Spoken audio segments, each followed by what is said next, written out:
merry meet, my fellow bookish witches. Welcome to Witchy Reads, a place where we talk about books and other bookish things. What do you think of when you think of Costco? If you're like me, you think about shopping in bulk, giant tubs of ketchup, gallons of milk, box sets of books. You might be surprised to know that not only does Costco carry many popular book titles, they also buy books in bulk from publishing houses. But now, after being a reliable book merchant for many publishers for many years, Costco has decided to change how they sell books. Namely, that they won't be anymore, at least not full time. First announced by the New York Times, starting in January of 2025, all Costco locations will only sell books seasonally from September to December. As of May of this year, 2024,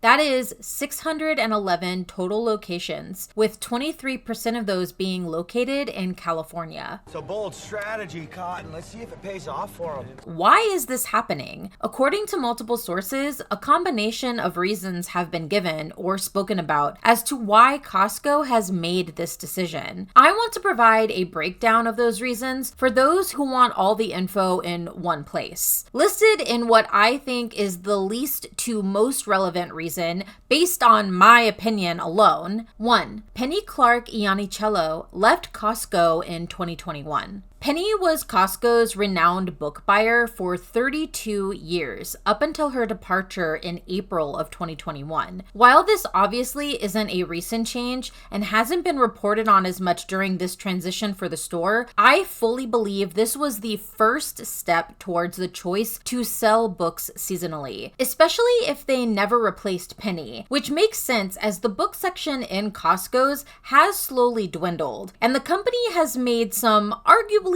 poor book buying choices since then. Costco also makes stupid choices in the books they sell lately, since their buyer left and was never replaced. They've been stocking, at least in my area, books for Christian homeschooling types, and the rare man thriller rather than books that are actually bestsellers. I mean, damn, if they put a Sanderson book in Costco in my area, it would sell out. They shrunk the section a lot lately. It's no wonder a lot of people probably overlook it now. When I was a kid, I remember 2 good-sized long tables with just books. Now it's barely 1 table or half a table. This tells me that they haven't really cared about what books they buy and how they buy them for a while. 2. Alaska and Hawaii locations are no longer selling books. In late 2022, Costco stores in Alaska and Hawaii were the first to completely stop selling books. Without knowing the data from that decision, I'm assuming that it was enough of a significant financial change for the company that ultimately pushed them to make this overall decision. In business, it is always easier to push a huge change if you have examples that they work to follow it up. And I'm assuming that that is what Alaska and Hawaii were. They were the guinea pigs.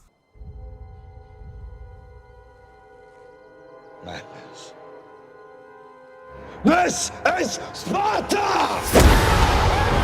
3. Labor costs. This is the reason that Costco has been pushing as to why they made this decision, and while a part of me wants to believe that there is another deep-seated reason, I have to concede that this is the main reason for this new change. It purely came down to money. Costco's whole shtick is to sell things in bulk. What makes this easy for the store is how its products are loaded up on pallets, brought into the store, and then easily stocked using forklifts. There's no need to individually stock items. Books, on the other hand, require employees to remove them by hand and arrange them for a display, which is admittedly far more time-consuming and requires more labor than a single employee operating a forklift. You then have to add in the fact that if a book doesn't sell, they will have to do the whole process again, only this time in reverse, removing the books from the display, packing them up, and returning them to the publisher, all by hand. While I can see how this would be annoying for the company, I have to share my own annoyance at Costco for essentially removing the need for workers and taking away a means for so many people to purchase books, all to save a little bit of money. I don't know the data for this, but I'm sure the savings is a drop in the bucket for the company, while people will lose their jobs and access to a cheap book buying option. Now, I will say, I do think Costco does better than most companies when it comes to their employees and their customers, but I also feel this is why they can get away with this kind of underhandedness without any real scrutiny or repercussions. The bar is so low that we as consumers are willing to forgive things like this, but maybe we shouldn't this time around. Am I the only one around here who gives a shit about the rules? What will this mean for publishers? Well, the hard truth is, while Costco isn't known for being a bookstore, up until this decision, it was the biggest book distributor in the retail space. With fewer and fewer books being sold in those spaces, this decision is likely to have devastating consequences across all book publishers, as many rightfully have pointed out. I'm sure once the decision is implemented, the money, or lack thereof, flowing into the publishing industry will absolutely be noticed. I'm genuinely worried about what effects we will see come to fruition after the new year, because the reality is Costco is one of the few retailers that will regularly order tens of thousands of copies of a single book at minimum and then provide them to readers who might not have other places to purchase books. More than publishers, my anxiety over this decision comes down to what is going to happen to readers. While many of us in the bookish community may not utilize Costco for our book buying needs, there are plenty of readers who do. More importantly, these readers are often found in book deserts, neighborhoods without easy access to bookstores or libraries. I know this doesn't seem real, but book deserts are actually extremely common in the US. According to the American Federation of Teachers, 45% of kids live in one of these neighborhoods, resulting in an estimated 32.4% of children not owning a single book. I don't know about you, but I find that so heartbreaking. For a lot of these neighborhoods, Costco was their bookstore. Once Costco stops selling books year-round, those readers will literally have nothing in terms of a physical shop to buy books. You also don't have to be living in a book desert to know that books can get pricey, so it's no wonder that the casual reader who only looks for the newest bestseller would seek them out at a Costco, where they are the cheapest. I buy books there every couple of weeks at minimum. They don't always have the best titles, but they usually have new releases that I want to read. This news makes me sad. That blows. I really depended on them for big releases at way under cover price. In a single quarter this year, Costco's total revenue was $58.52 billion. A single quarter. There was an uptick in book sales at the beginning of the pandemic, and while those numbers have dropped slightly, they are still higher than pre-pandemic numbers. 2019 saw more than 697 million books sold nationwide, with the more recent 2023 numbers coming in at 767 million books sold nationwide. Credit where credit is due to Book Talk for the increase in popularity for a lot of book titles. It is definitely part of the reason why there is an uptick in book sales. Even with these impressive numbers, the US publishing industry generates about $28 billion annually.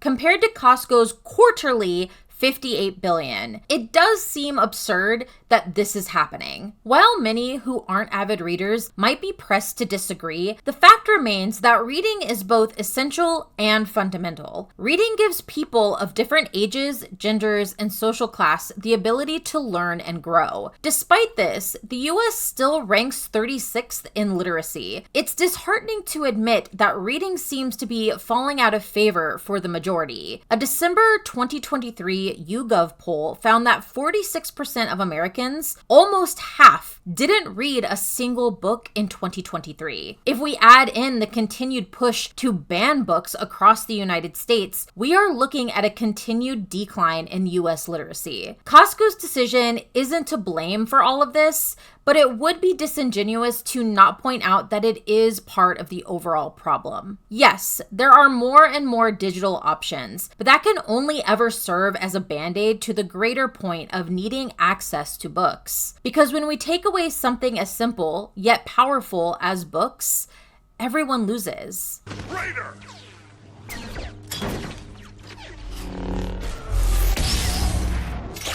I do hope the higher-ups at Costco change their minds, but that seems highly unlikely. So what can be done to counteract this as best as we can? First and foremost, do not substitute Amazon for your Costco books. I know it might seem like the easiest option, but that is the way to further disaster. Purchasing from local indie and used bookshops is the way to go. Libraries are also an incredible resource, both for borrowing books and purchasing used ones. I have actively been using my library more this year for a majority of my reads, and I have never felt more like a bookworm in doing so. The Las Vegas library system is actually quite impressive, and I love it. Little free libraries are also a resource for books, though they are set up to be more random. If you are looking for more online options, don't worry, I have got recommendations for you. I highly recommend bookshop.org for all your indie bookshop buying needs,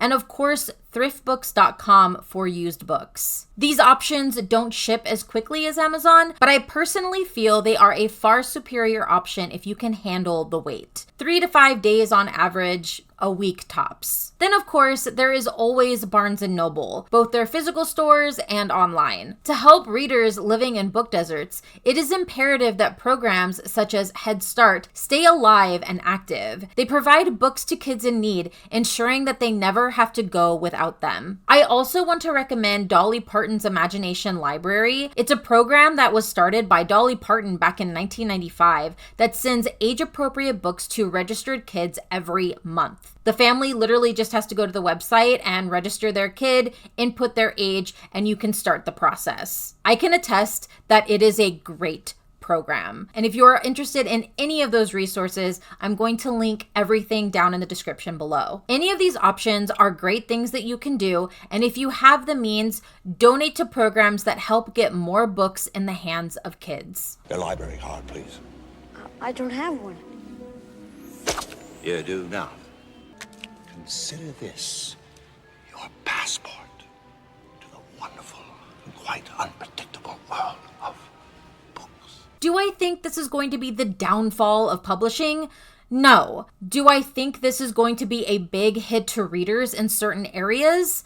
Yes. I think this is what needs to be the focus and why I hope this won't come to be. Sadly though, I feel like capitalism is gonna capitalism and all we can do is mitigate the damage. If Costco was your source for books, start looking for indie and used bookstores in your area. Utilize your library. It is a fantastic free resource and a lot of the time the only free resource for books. Check if your town has little free libraries. I actually have plans to start seeking out little free libraries in my area. Even consider maybe creating one of your own. If you have any other suggestions, please post them down in the comments below. The more resources we can suggest to readers, the better. Also, I would love to know if you have any Costco book stories. Looking at the Reddit thread about this topic revealed just how many people buy books at Costco and have great memories doing so. I would love the comments to be filled with lovely book buying stories as a final farewell to the books at Costco. I fully believe the best way to battle something like this is to ensure the bookish community sticks together. I love this community and I know that together we can weather anything. If you enjoy my videos and would like to support my channel, the best way to do that right now is to like this video, subscribe to my channel, and share any videos that you particularly like. It really is a huge help and I greatly appreciate it. Until our next chapter together, merry part and blessed be.